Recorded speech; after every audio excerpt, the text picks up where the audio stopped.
Joanna. I'm Chloe. Thank you for joining us on this afternoon meeting. So today we are going to talk about the topics about bullying. But first of all, I'm going to share you guys about two little stories. So each day, 10 years old Stan asks his mom for more and more lunch money, yet he seems skinnier than ever and came home from school hungry. It turned out that Stan was handing his lunch money to fifth grader, who was threatening to beat him up if he didn't pay. Kayla, 13, thought things were going well at her new school since all the popular girls were being so nice to her. But then she found out that one of them had posted mean rumors about her. Kayla cried herself to sleep that night and started going to nurse office, complaints of a stomach to avoid the girls in study hall. Unfortunately, this kind of bullying that Thess and Kayla experienced is widespread. In national surveys, most kids and teens say that bullying happens at school. A bully can turn something like going to the bus stop or recess into a really nightmare for kids. Bullying can leave deep emotional scars, and in extreme situations, it can involve violent threats and property damage, or someone getting seriously hurt. If your child is being bullied and you want to act to help stop it, if possible, in addition, there are ways to help your child cope with teasing, bullying, or mean gossip. And even if bullying isn't an issue right now in your house, it's important to discuss it so your kids will be prepared if it does happen. So first, I'm going to talk about what is bullying. It's very important to teach your child or you, be parents, to know what is bullying. So most kids have been teased by a sibling or a friend at some point, and it's not usually harmful when done in a playful, friendly, and mutual way. And both kids find it funny. But when teasing becomes hurtful, unkind, and constant, it crosses the line into bullying and needs to stop. Bullying internationally terminates in physical, verbal, or psychological ways. It can range from hitting, shoving, name-calling, threats, and mocking to extorting money and possessions. The effects can be serious and affect kids' sense of safety and self-worth. So the bullying is being mean to mean someone over and over again. Bullying is when someone or group of people who have more power than you repeatedly use words or action to hurt you. And bullying can happen anywhere. It can happen at home, with friends, online, at school, or on the bus. Bullying occurs when an individual or a group of people they are repeatedly and intentionally cause harm to another person for a group of people who is unable to avoid being targeted. Alright, so when we identify what is bullying, it's very important to know why the kids they want bullying. So there are lots of reasons why someone might bully others. Whatever the reason is, the bully is never okay. So the kids bullies for a variety of reasons. Someone who bullies another person, they might feel jealous, and they want others to like them, and they want to feel better about themselves. They want to fit in with their friends, they feel angry inside, and they might like to be in control or have power over them. So sometimes they pick on kids because they need a reason, and someone who seems emotionally or physically weaker, or just as on appears different in some way, to feel more important, popular, or in control. But there are reasons they might have bullying themselves. So sometimes kids torment others because that's the way they have been from families or other settings where everyone regularly gets angry and shouts or calls each other names. So some popular TV shows even seem to promote meanness. People are word off, shout, or ridiculous for their appearance or lack of talent. So some kids doing this, they might not know that what they are doing is wrong. So now Chloe is going to talk about the different types of bullying. So now I'm going to talk about the different types of bullying. There are 4 different types of bullying. The first one is verbal, and the second one is physical, and then psychological and cyberbullying. So first I'm going to talk about physical bullying. Physical bullying is an unwanted physical contact between the bully and the victim. This is one of the most easily identifiable forms of bullying, which can include fighting, headlocks or inappropriate touching, or even using nearby objects as weapons. And then I'm going to talk about emotional bullying. And emotional bullying is any form of bullying that causes damage to victim's psyche or emotional well-being, and which can include spreading rumors about people or getting certain people to gang up on others. And also ignoring people on purpose is also an emotional bullying.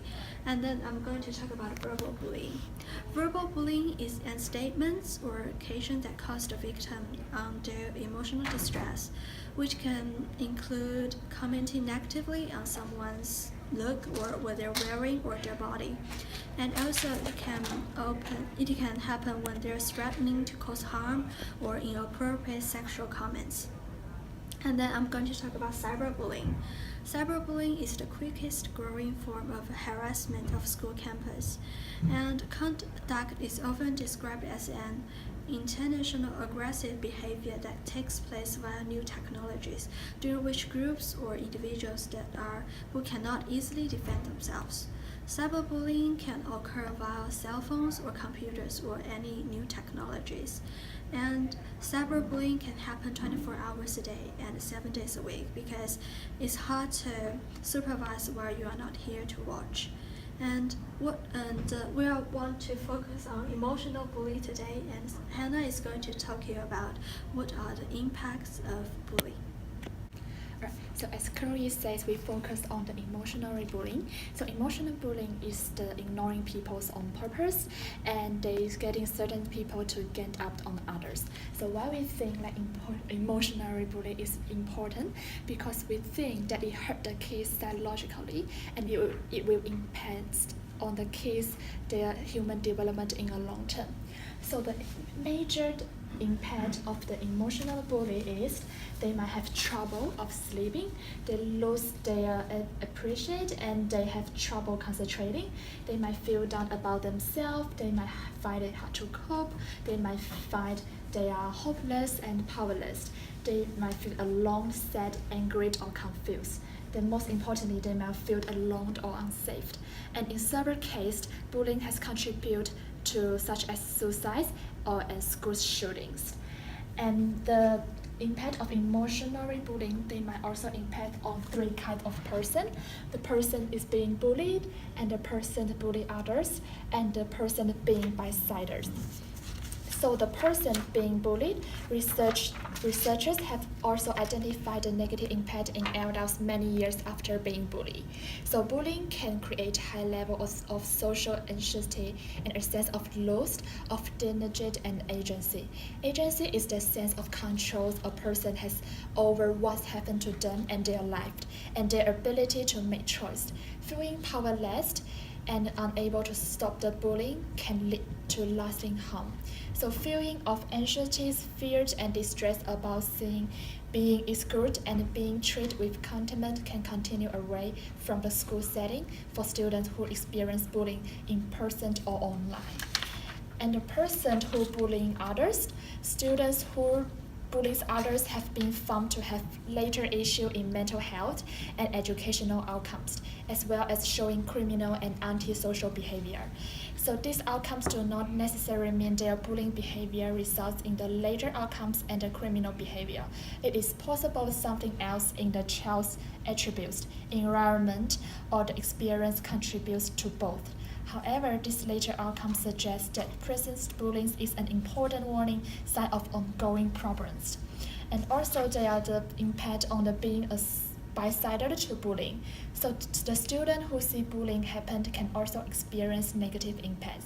Many students who are bystanders to bullying feel distressed and anxious about seeing something they consider to be wrong.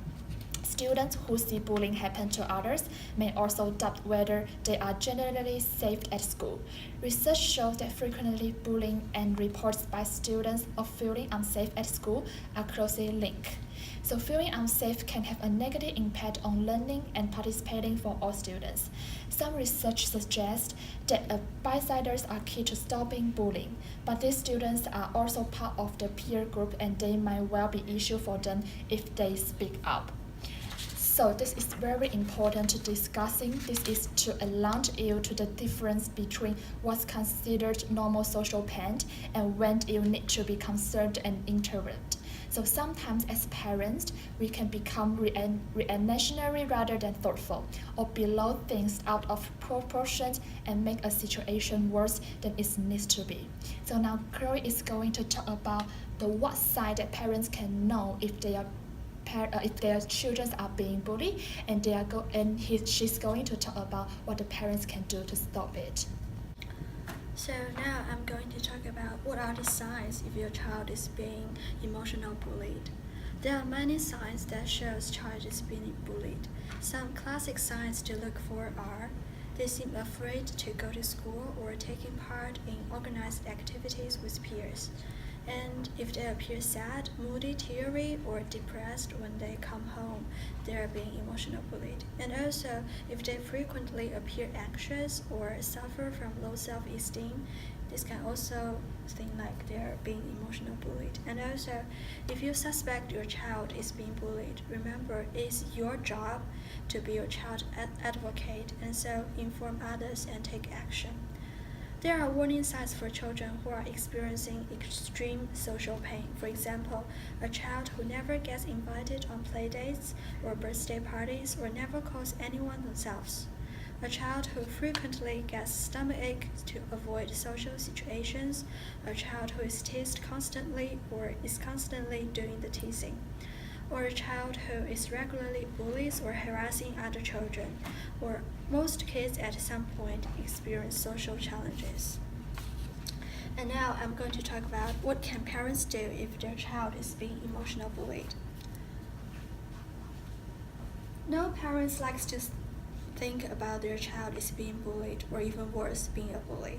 But the fact is, more than half of all children are involved, either as a perpetrator, victim, or witness, so there's good chance you will have to deal with it at some point. If your child is bullied, there are things that you can do to help them. The first one is talk to children's teachers. If the harassment is happening at preschool or kindergarten, make administrators aware of the problem right away. Many schools have a specific protocol for intervening. When you report an incident, be specific about it, about what happened and who was involved. And also, you have to contact the offender's parents too. This is the right approach only for persistent acts of intimidation, and when you feel these parents will be receptive to working in a cooperative manner with you. Call or email them in a non-confrontational way, making it clear that your goal is to resolve the matter together. You might say something like, I'm phoning because my daughter has come home from school feeling really upset this week, or she tells me that Susie has called her names and excluded her from the games at the playground. And I don't know whether Susie has mentioned any of this, but I like to add us to help them get along together. Do you have any suggestions? You can say something like that. And the last thing you can do is coach him to get help. No matter how your child is being targeted, fighting back usually isn't the best solution. Rather, talk to him about how he can do to avoid being emotional bullied is the right thing to do. So to conclude this meeting, we wanted to say that as a parent, you need to be teaching your children how to treat others. And it has to start in home. It has to start with you. You model how to have relationships and friendships. You teach by example every day. Your children are watching you really carefully. And you need to empower your children to think wisely, to treat carefully and compassionately, where others are considered. So figure out if your child is at risk, no matter physically, but more importantly is emotionally. Describe what you observed, find out what they see, and get more advice on how to help. Ask the teachers to be direct if she perceives there is a problem. If there is a group teasing issue, ask the school about group actions. If warranted, consider some therapy for your child and yourself. We need to make all our schools safe place for all children, and most importantly is your parents helping. So at the end of the day, what matters most is you. Keep everything in perspective and emotionally reflective. Your reward will be the feeling of satisfaction when your child goes to sleep at night, knowing they have the love of their family, good friends, and hope in their hearts for a good school day tomorrow. Thank you for attending our meeting today, all the parents, and we will see you next week at the same time. Thank you.